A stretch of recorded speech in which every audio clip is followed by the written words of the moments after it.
What's up, YouTube? Got another review today. Got a Freeman 451 BLF. BLF standing for button lock folder.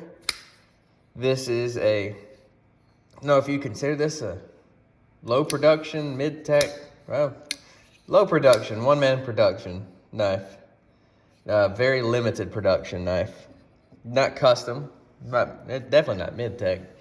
It's that weird kind of in-between.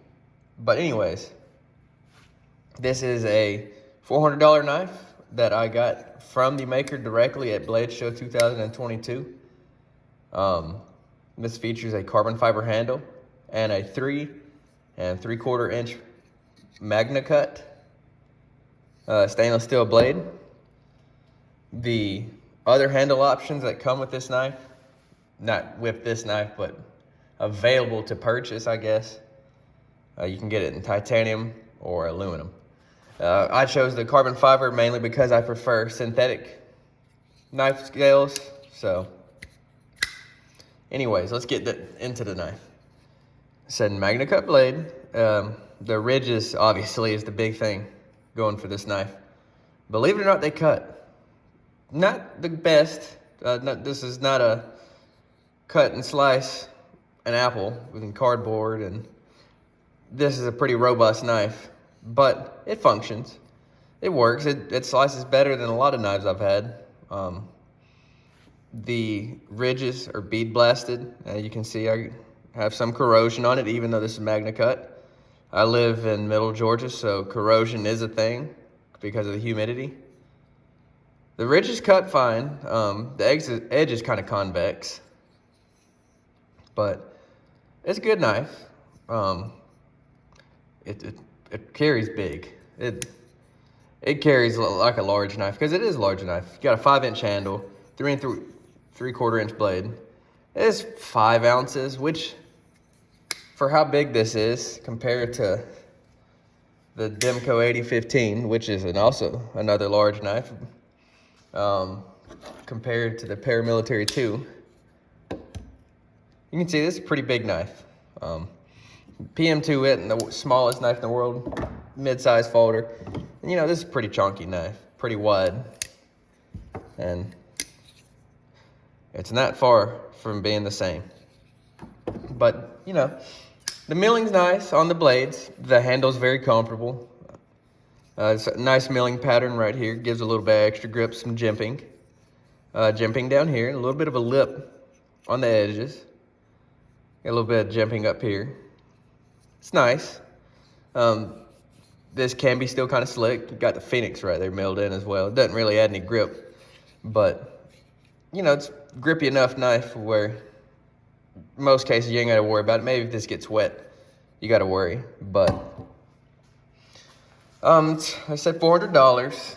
The aluminum, I believe, is only $300, but the carbon fiber, which is supposedly a Knife Art exclusive, like I said, I got this direct from the maker, so take that as you will. I don't see very many of these carbon fiber ones floating around at all. And then you also got titanium, which I see, I believe, is for USA made blade. They have titanium with Bigfoot engraved instead of the Phoenix. And I've also believe seen Don't Tread on Me Snake. I can't remember, but anyways, the knife functions. It's not the world's best slicer. It's a fun knife to fidget with. The flipper tab can be kind of pokey, like a Hinder flipper tab. Pretty aggressive, right? Comes to a pretty sharp point. Look, I mean, you can see it. I don't exactly have super soft hands. I mean, see a few calluses. Not like I have the world's roughest hands, but I don't really have soft hands. But you can definitely feel it if you poke at it a long time. The indentation for the thumb works well. It is on both sides, so that works good. 5 ounces, carries really nice. Feels a lot lighter for the size knife that it is. I'm not a big fan of this pocket clip. Pocket clip's kind of finished rough too. Sharp down here, nice and rounded on the sides, but it's sharp. It catches your finger.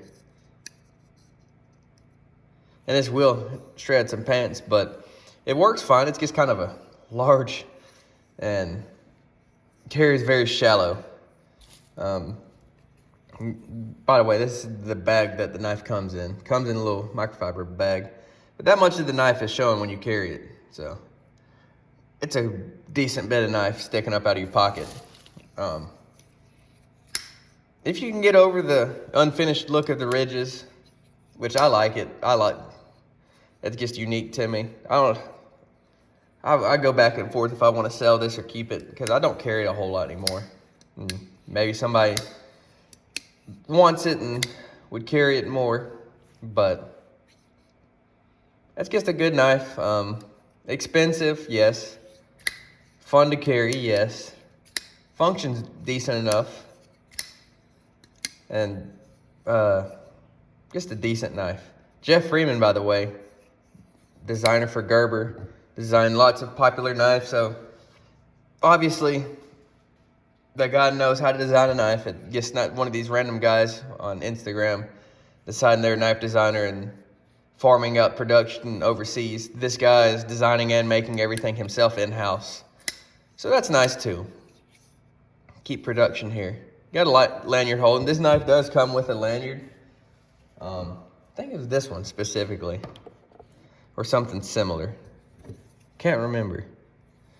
Anyways, knife comes with lanyard pretty much like this. It disappeared pretty much as soon as I bought it from the maker. But walking around Blade Show, showing us the different people what I'd bought, just talking to random people, some people I know. Hey, what'd you bought so far? Oh, this is the first thing I bought, or second thing. And it definitely grabs some attention because it's unique. But not the most practical knife, but does good. Locks up solid. I got nothing to complain about right now with it. A little bit of button stick every now and again. That's really the only con I can find with this knife. That's like, I don't know. The flipper tab and the button, about the only two things. Can't really fault the bead blast. That's just the nature of the bead blast for corroding. Not the world's best slicer, but you should know that looking at the blade stock and type of grind. A little bit, yep, had a little bit of button stick then. See. So, not the world's best knife. Far from the world's worst. Expensive, but we're supporting a small company making products here in the USA. So, you choose. I like it. Anyways, thank you for watching. Have a good one. See ya.